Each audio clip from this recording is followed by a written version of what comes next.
And I said, what is it? She said, well, it's just a little problem. She wouldn't let me see it.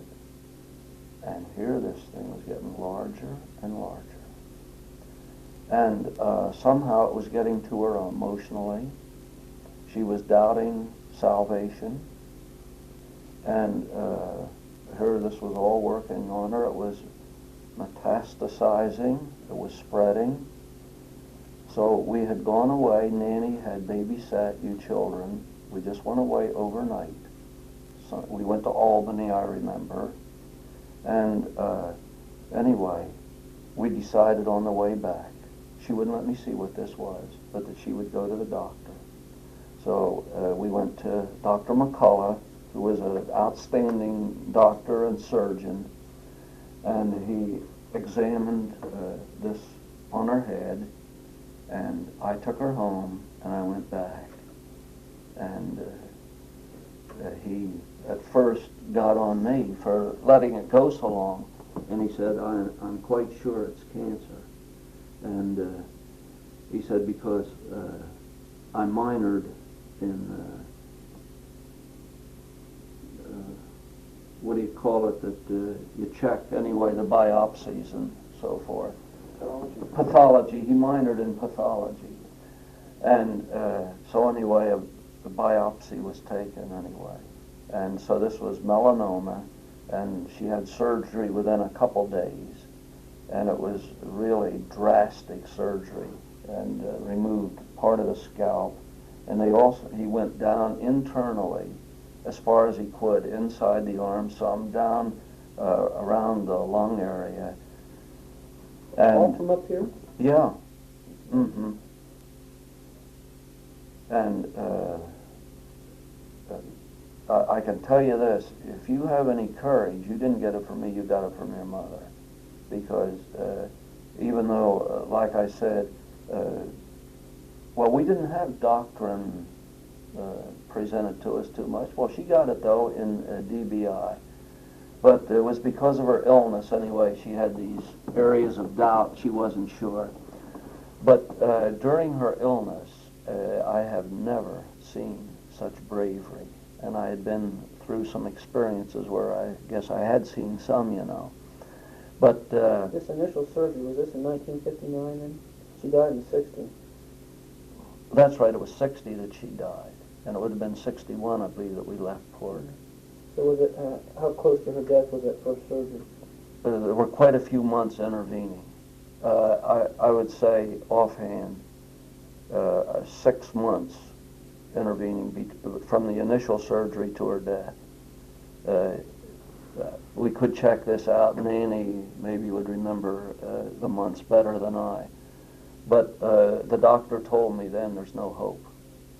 He said, but he said we'll go through the usual things of the radium treatment and things like that. And we also got her a hair piece, which she never used, but we had it for her to use. And I knew, and this was so sad, we went up in Pennsylvania to get this to a guy that specialized in these things, and with a certainty that she would never use it. But she was very optimistic and so forth. And she was pregnant at the time, evidently, that this had been diagnosed. Because right around 7 months of the pregnancy, the baby had to be taken, and this was Joy Lynn. And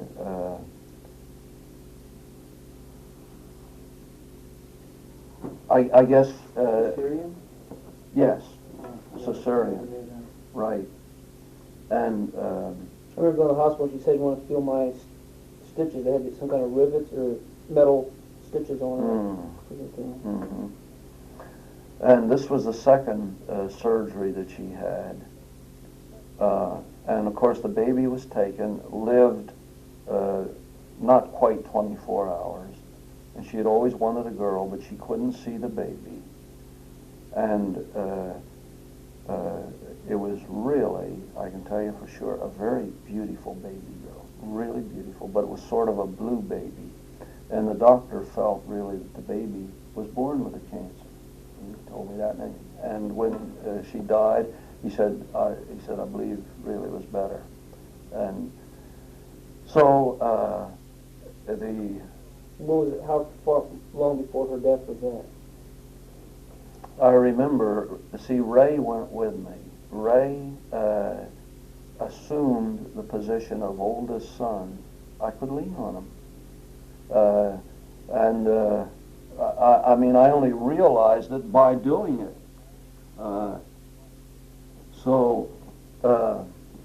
When I went down for the burial of this infant, and Willis Quackenbush, the undertaker, went along into the cemetery there in Phillipsburg. We had the committal service.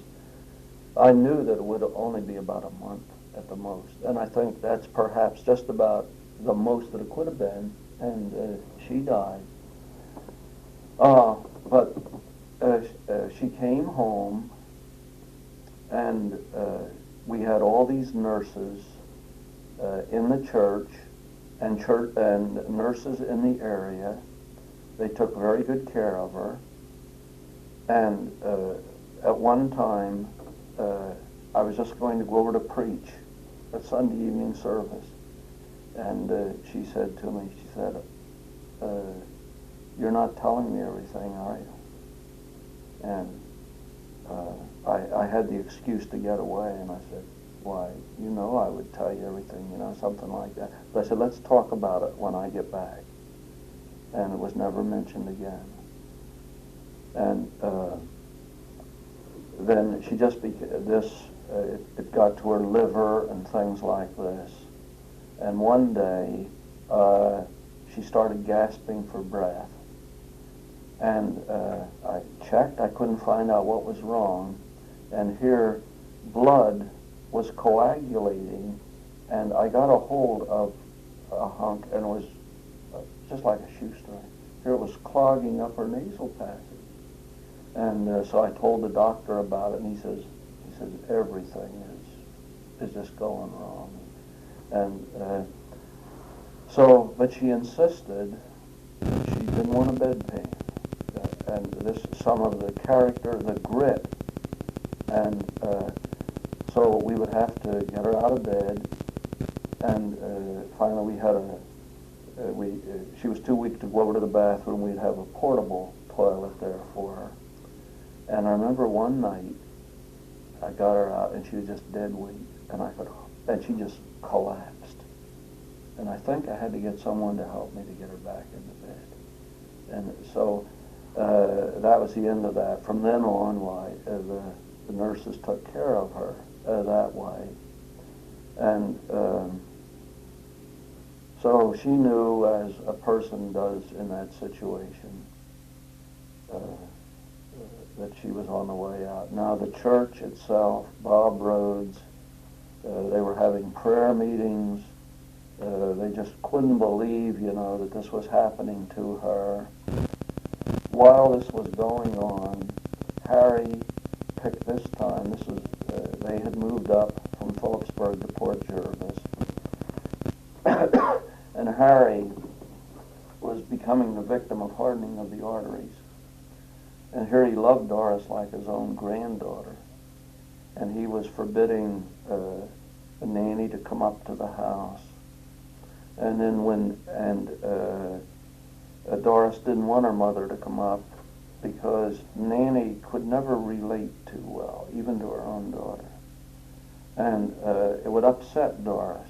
Now, she loved her mother and so forth, but she only wanted me. But I remember Nanny coming up, and she was crying one day.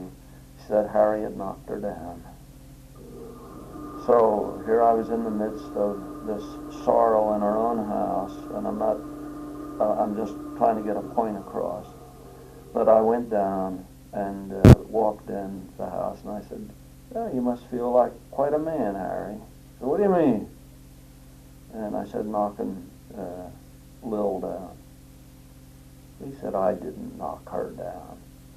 And I don't think he did. And as we talked about it with Nanny later, but he had sort of lost his balance. You know how violent a man he was, and he sort of, his arm went out and down she went. But he couldn't face the thought of her dying. And so it made it very, very difficult. How were you spiritually at this point? Were you handling things pretty good, or? The Lord Taking was its toll. given strength and grace, and it wasn't taking its toll, except that after it was over, by looking at me, and I mean looking at myself, I lost some weight, and but I just knew, well, it's in the Lord's hand, and the church was very, very good. They were watching over us as a family and doing things and so forth. So then the night that she was taken to the hospital that we called the emergency squad, why, she was slipping into a coma. And they came and they put her on the stretcher. And I had this terrible decision to make, which I made the wrong one, but there's nothing I could do about it now. She wanted to see you boys, evidently. She couldn't talk, and I could tell by her eyes. But I thought, do the boys want to have the last look at their mother looking as she does? And so I made a snap judgment, and I thought, but I wasn't quite sure what she meant with her eyes. But anyway, they put her in the ambulance, and I went down to the hospital with her. And by then she was in an irreversible, she was comatose, it was a real deep. And I would talk, and there was just no, I wish that I had stayed and just sat there, throughout the night. But I went home. I didn't go to bed, I sat downstairs. And very early in the morning, maybe around 5 o'clock, I got a phone call from the hospital, and they said she had died. And so I went and got a haircut around, as soon as the barber shop opened. And the barber looked at me and he says, "What happened to you?" Oh, Joe? No, this was down on the main drag. Yeah. Nick. Yeah, I guess it was Nick, yeah. And I said, "Well, my wife died." "Oh, yeah, early this morning." He said, "Oh, you're so sorry," and so forth. But I went home then, and then I remember we were sitting eating our evening meal. Her body had been brought to the house. Someone came to the front door, the doorbell rang, I'm sitting there. I couldn't get up, I couldn't move. And Ray went in, answered the door. And I said to him, I said, "Tell them, I don't know anything, something, And so this was the situation. She was there at the house. Steve came to me the day of the funeral. So she was there maybe overnight. And tugged me, you were between 8 and 9. Third grade. Yeah. And in effect, you said, almost in these words, "Daddy, what? I don't understand this." And so I said, "Oh, come on, son," and we went into the study, and I took a verse from 1 Corinthians 15. And I felt terrible, that here I had neglected Steve. But I said, "Now this is what has happened to Mom. Now she's with the Lord." And so enough was said in a few minutes, and you understood, comprehended, and that was it. And so we had the funeral in the church. The people didn't want to lose a day's pay or anything, so most of them had come to the viewing, paid their last respects. Lou Stewart had the funeral service. And then the committal, the pastor of the non-sectarian church in Phillipsburg, had the service. And since we were from the Methodist church, the Methodist pastor said a few words also. And This was awfully hard on Nanny. It was hard on all of us.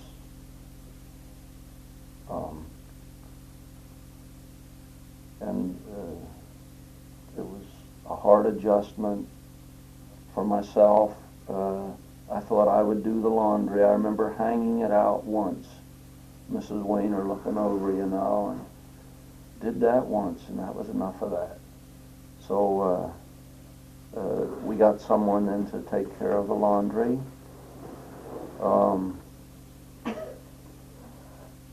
And then Ray Sharp came along. There are things here I'd tell you fellas, but I don't want it recorded for anyone else. But I guess we stayed about a year after your mother's death, and they get a new organ. Yeah, they got a new organ in memory of her and things like this. But my ministry was finished there, and Ray Sharp came along, and I candidated at the Harbor Creek Bible Church, and there was no way that I couldn't be accepted because Ray Sharp said, I feel he's the man for the job. And so I got out there, and when I candidated, we had been lifting weights. I was dead tired. I traveled out there over slippery roads, did a lousy job, but as he predicted, it didn't matter what I said. Was invited to go out there. Nanny offered her services to go along, and it was wonderful that she did. I felt that I would have preferred for her not to go with us, but she threw all of her 4 feet 10 inches into it and did a wonderful job. And so there in the church then Ray Sharp had actually had in mind, he had this widow in the church, Maxine, and that he figured somehow. And so he served, he told me later, as matchmaker. And so I guess it was the way it was supposed to be. And so let's see, we were married when? In 63. Is that when it was? 62. We were married in 62. So it was after about 2 years, a good 2 years after your mother had died. And you pretty much know the situation from then. Nanny very graciously understood there was no way that she could live with us. And so she got a place with Nellie Nonomac, Dave. So then we split after differences at the Harbor Creek Bible Church. And it was mainly my fault that we left there, but yet they weren't in the habit of keeping pastors too long anyway at the time. But Dave stayed with Nanny, and this wasn't the best thing for Dave. Ray by then was in Washington Bible College, and so Steve had a couple sisters, Karen and Gail, and from this point on it might be more interesting what Steve would have to say about things, than I, but when we left the church at Harbor Creek, I was rather disenchanted, and I said, I want to get out of here and go back to Phillipsburg, which was the wrong thing to do, because financially I got into a hole that I am not quite out of yet. But I was good at this all the way through life anyway. But we got back to New Jersey. The twins were born there, and Maxine and I always had good fellowship together. but she was Wesleyan Methodist, and I never won her over to the Calvinistic position of security.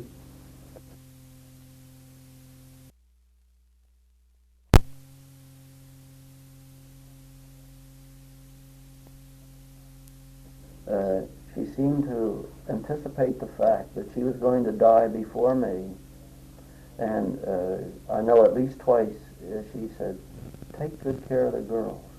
And there was no conceivable reason. There was no I could not understand that at all. And so when she went to the hospital, and let's see, Jonathan Vernon knew if it was a son, we were going to name him that, and it was a son.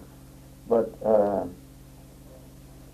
then when things went wrong, and the specialist who was called in, he told me later that right before she died, she looked at him and said, I'm dying.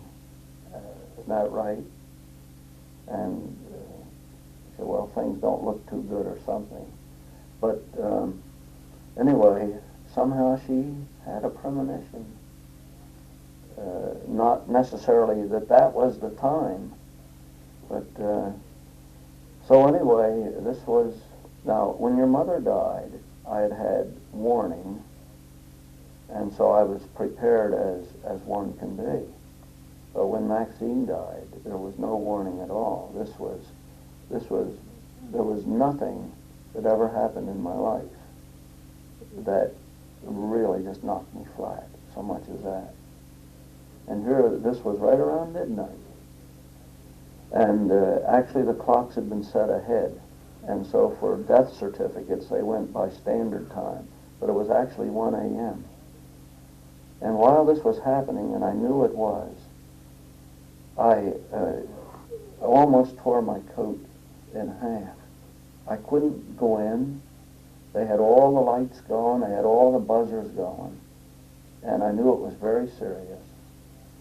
And when they came out and told me, and then I had to drive home, I went as slowly as I could all the way out to Harbor Creek without the car stalling, because I had to tell her mother, her daughters, and the twins.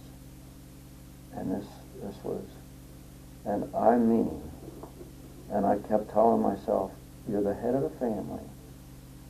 And I told the Lord, I'm afraid I can't do it.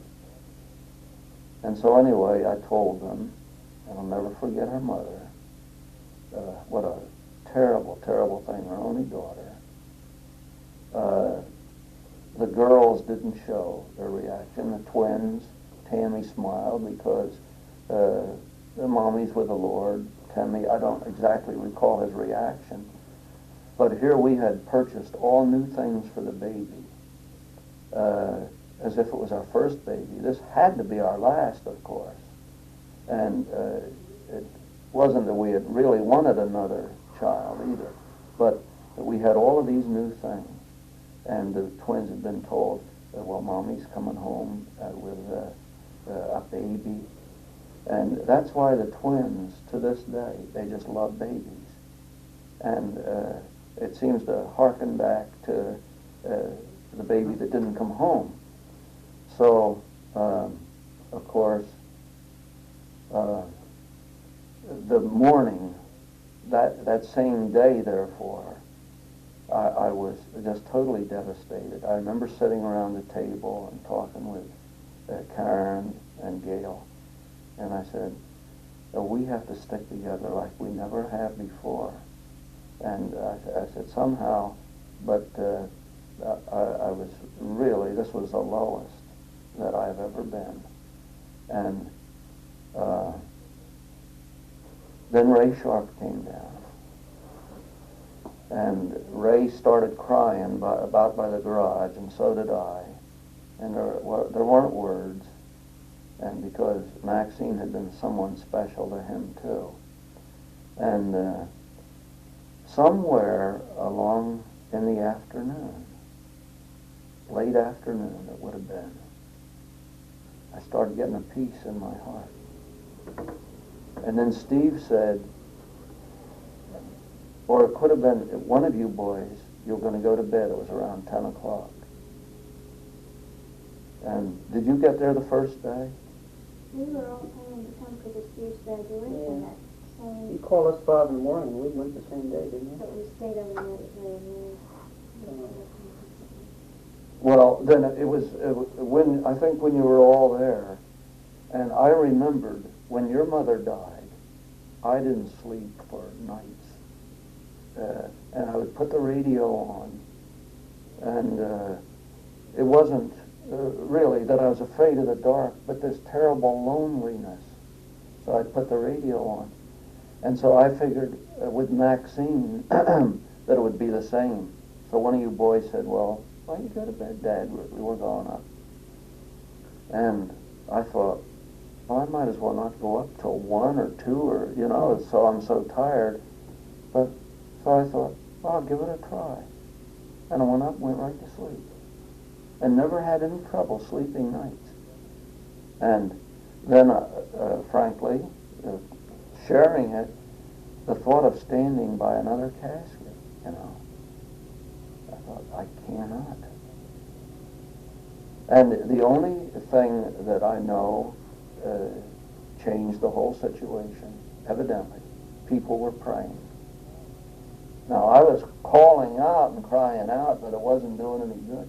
But finally that time came when the Lord just took over.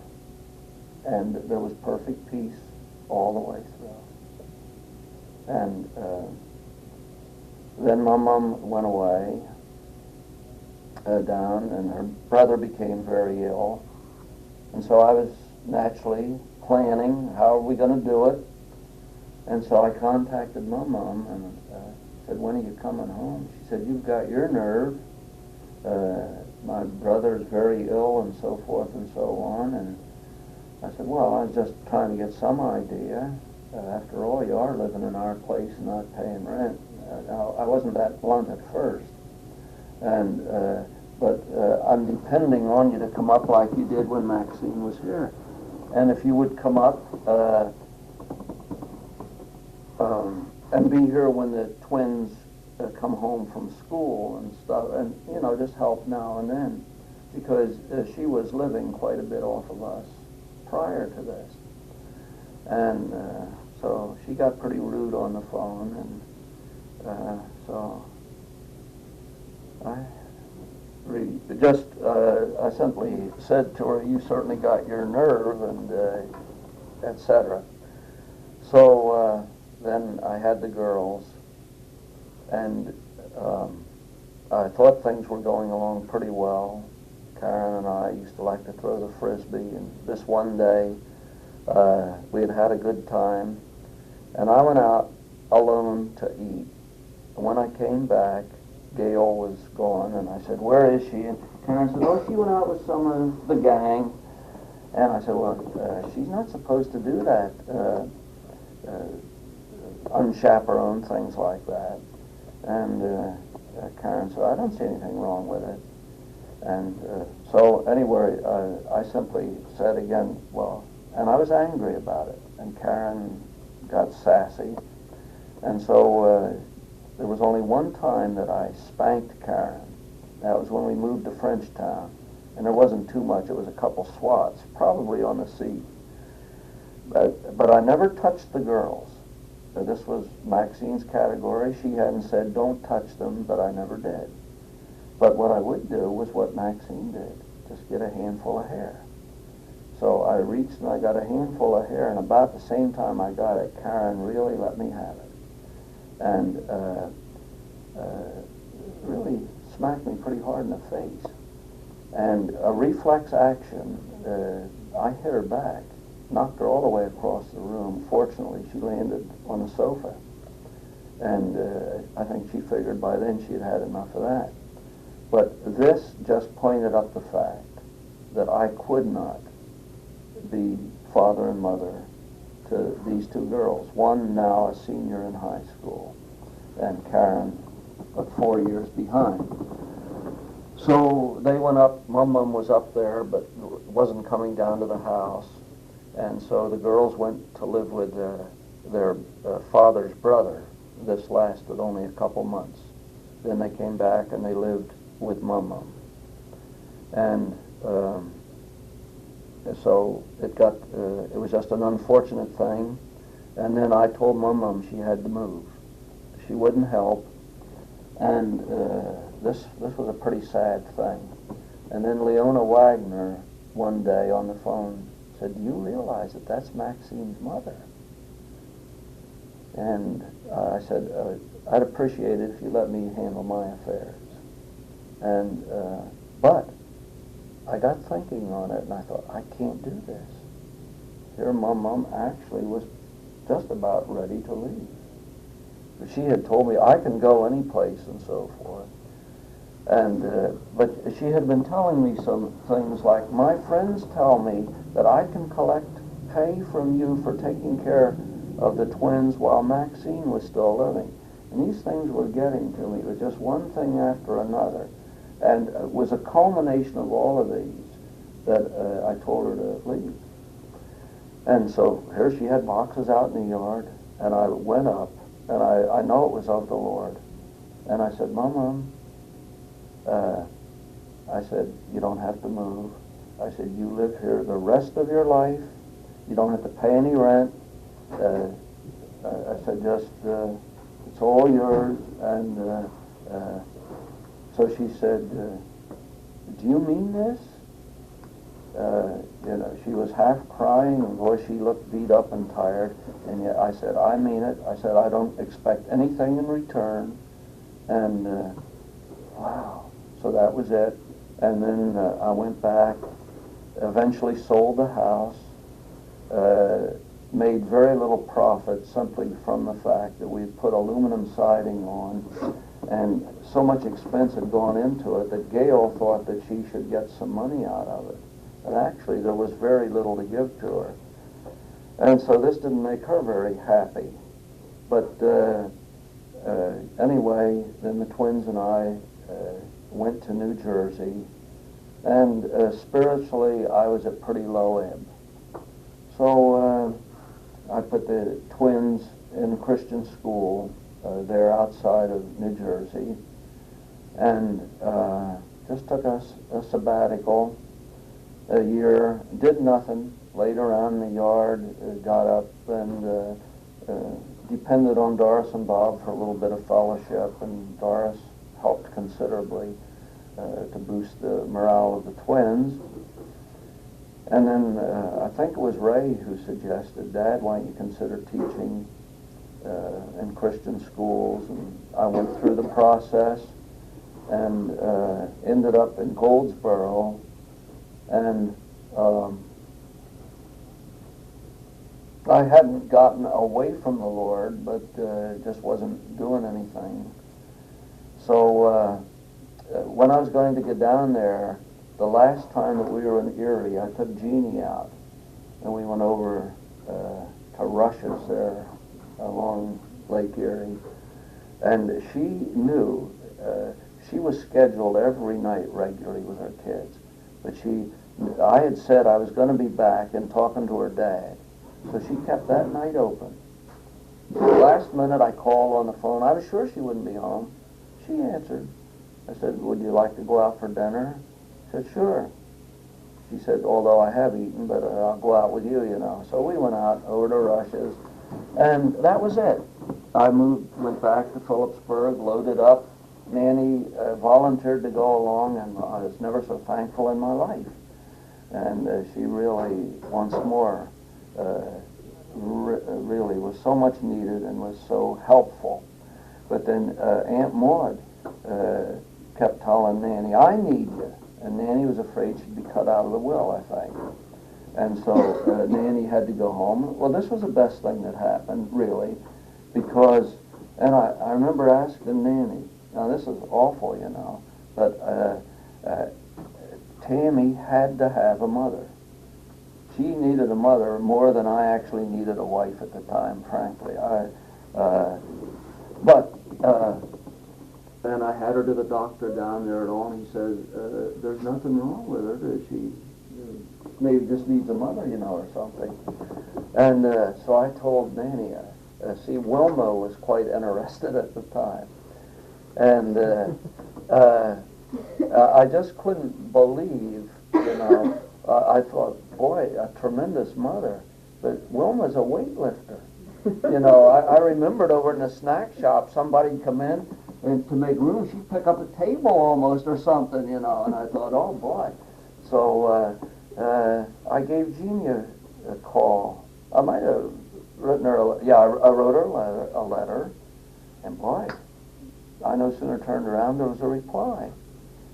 And so we corresponded a little bit, and then I answered one of her letters, and I thought I mailed it, but I didn't.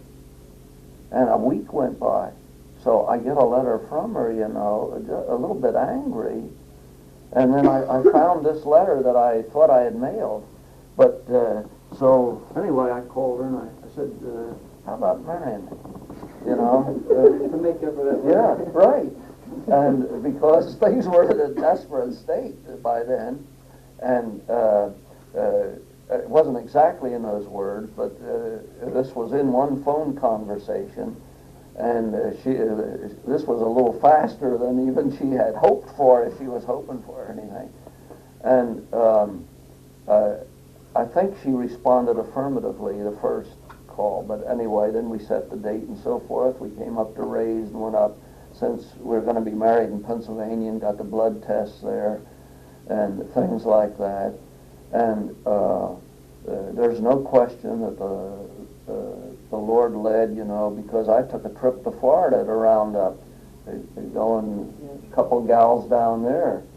And the first one, Louise at the D&D missionary homes, she had really been a beauty when I knew her in Dallas. But she was living out of the missionary barrel, actually, down there. She even got glasses, specs, out of the missionary barrel. And so she was dressing, anything, so they didn't match too well. And so, but also, I could see she wasn't interested. And so then I went across Alligator Alley from the Gulf Coast side over to see Carol at Pompano Beach, Carol Williams. And she had practically proposed to me after your mother had died and right before I married Maxine.